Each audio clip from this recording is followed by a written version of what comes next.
Penguasa pembuat gaduh.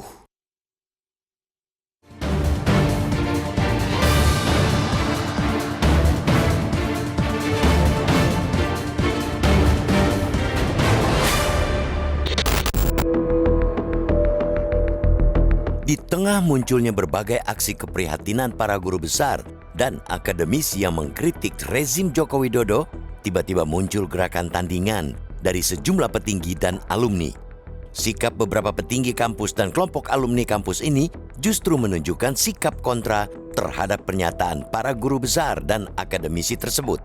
Berbeda dengan aksi para guru besar yang menilai Joko Widodo melakukan penyimpangan jelang pemilu 2024, para rektor dan alumni ini justru membawakan narasi berkebalikan. Para rektor dan alumni ini mengklaim kondisi politik Indonesia baik-baik saja, serta sedang dalam proses demokrasi pemilihan umum yang sehat dan demokratis. Bahkan, para rektor dan alumni kampus tersebut begitu mengapresiasi kinerja Joko Widodo dalam mengawal demokrasi dan pembangunan. Sepintas, aksi tandingan ini terlihat lumrah di negara demokrasi manapun. Tidak ada persoalan apabila terjadi perbedaan pandangan mengenai suatu fenomena yang terjadi di publik, termasuk dalam menilai kinerja pemerintahan Joko Widodo. Yang menjadi soal, tak lama setelah beredarnya video para rektor dan pernyataan alumni kampus itu, terungkap pengakuan bahwa aksi mereka direkayasa. Yang mengenaskan, Cawapres Mahfud MD juga mendapat laporan apabila rektor-rektor tersebut diintimidasi demi meredam petisi yang mengkritik pemerintah Joko Widodo.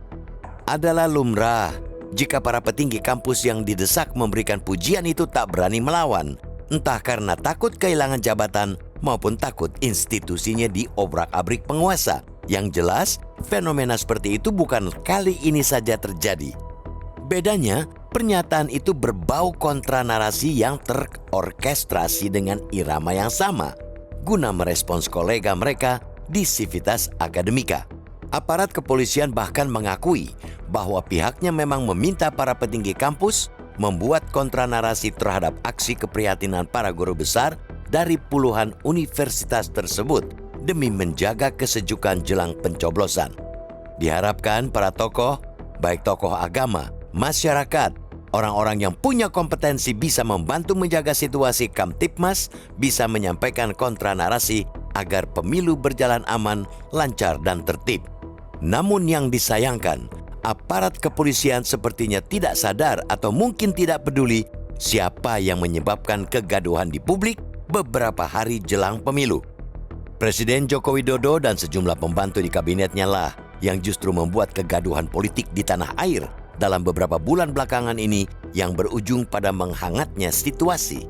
Proses pencawapresan Gibran Rakabuming Raka, putra sulung Joko Widodo, yang dipaksakan melalui perubahan aturan di Mahkamah Konstitusi atau MK menjadi pintu masuk kegaduhan. Tidak berhenti sampai di situ, Joko Widodo seperti membiarkan para menteri dan kepala daerah pendukung paslon Prabowo Gibran berkampanye secara terbuka. Bahkan saat masih menempel di tubuh mereka fasilitas negara. Bahkan Joko Widodo sendiri sebagai presiden justru diduga menggunakan instrumen bantuan sosial atau bansos yang berasal dari APBN untuk menarik simpati publik demi memenangkan paslon yang ia dukung. Lalu, yang tak kalah brutalnya ialah ketika Joko Widodo menegaskan bahwa presiden boleh memihak dan berkampanye untuk salah satu paslon. Berbagai aksi dan pernyataan Joko Widodo itulah yang kemudian membuat nalar para guru besar dan akademisi dari puluhan kampus di berbagai pulau di Indonesia terusik. Benar bahwa Joko Widodo menyatakan tidak akan berkampanye.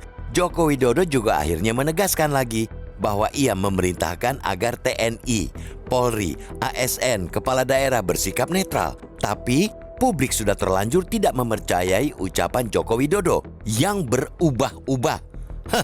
Sebab sebelumnya Joko Widodo pernah menyampaikan hal yang sama, bahwa ia tidak akan cawe-cawe dan netral. Nyatanya ia mencabut ucapannya dengan tindakan cawe-cawe dan kehendak untuk berpihak. Itulah drama. Itulah benturan ucapan antara Joko Widodo kemarin dan Joko Widodo hari ini. Itulah sumber kegaduhan sesungguhnya. Hulu ketidakkondusifan menjelang pencoblosan. Seruan guru besar dan Civitas Akademika ia reaksi dari aksi ugal-ugalan memain-mainkan aturan dan prinsip demokrasi. Maka, apabila aparat keamanan ingin membuat pemilu 2024 ini berlangsung aman dan tertib serta kondusif, silakan minta Joko Widodo dan sejumlah anggota kabinetnya agar berhenti menggunakan kekuasaan untuk jalan kesesatan. Hal lain yang tak kalah penting, segera bantu kerja penyelenggara pemilu untuk mengantisipasi berbagai kecurangan yang potensial terjadi akibat keberpihakan elit penyelenggara negara. Aparat keamanan seharusnya tak perlu khawatir dengan aksi para guru besar dan akademisi sebab hampir dipastikan mereka tak ingin merusak negara ini. Mereka hanya geram dengan hilangnya etika bernegara yang dipertontonkan penguasa. Mereka hendak menyentil agar kesadaran dan kewarasan kembali terwujud di negeri ini. Sesederhana itu, sesimpel itu.